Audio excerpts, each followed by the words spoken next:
Every day, hundreds of people aspiring to be stars descend on Hollywood with big dreams and limited resources. Yet, of these young hopefuls, few are successful.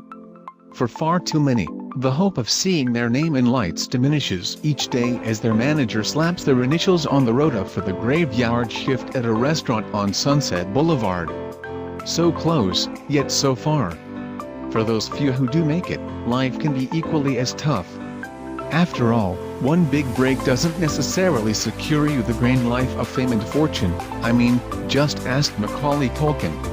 So, when you take a look at Margot Robbie's career thus far, it's easy to assume that the Australian-born star was just lucky. Moving to Hollywood in 2011 at the tender age of 21 years old, the blonde beauty hoped for a future in the film industry. Her sparse resume, which included a 3-year stint on Australian soap opera, Neighbours, provided her with no advantage to the other thousands of young hopefuls touring Tinseltown for their big break. For the first year in the Sunshine State, Robbie faced several challenges before being cast alongside Leonardo DiCaprio in The Wolf of Wall Street, arguably one of the biggest and best films of 2013. From that moment, Robbie became a certified star. But, was it simply true that she was just lucky? For those who have worked with Robbie, the suggestion that she was in the right place at the right time is a ludicrous one. Robbie, evidently, has the elusive it factor. Just ask her stunt double, Ingrid Kleinig, who has worked with Robbie on several titles over the years.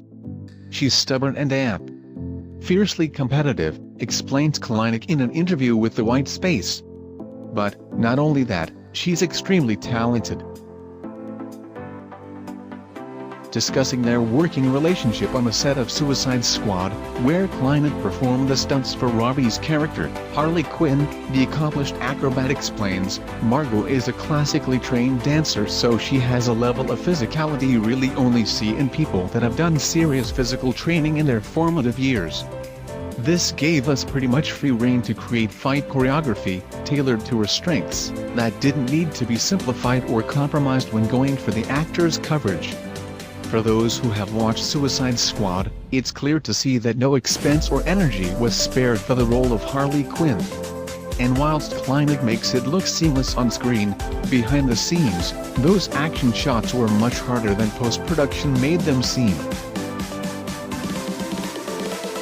Harley Quinn is definitely the most fun I've had with the character, Kleinig explains.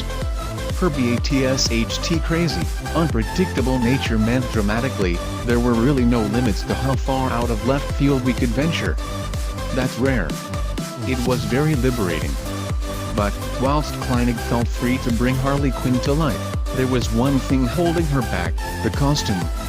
We became very creative with our safety equipment, from designing custom harnesses to fit under micro shorts, to molding body armor from 2mm thermoplastic Kevlar, she explains, highlighting just how restrictive that hot pant and crop top combination was.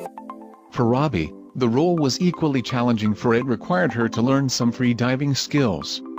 This process was far out of the 28-year-old star's comfort zone.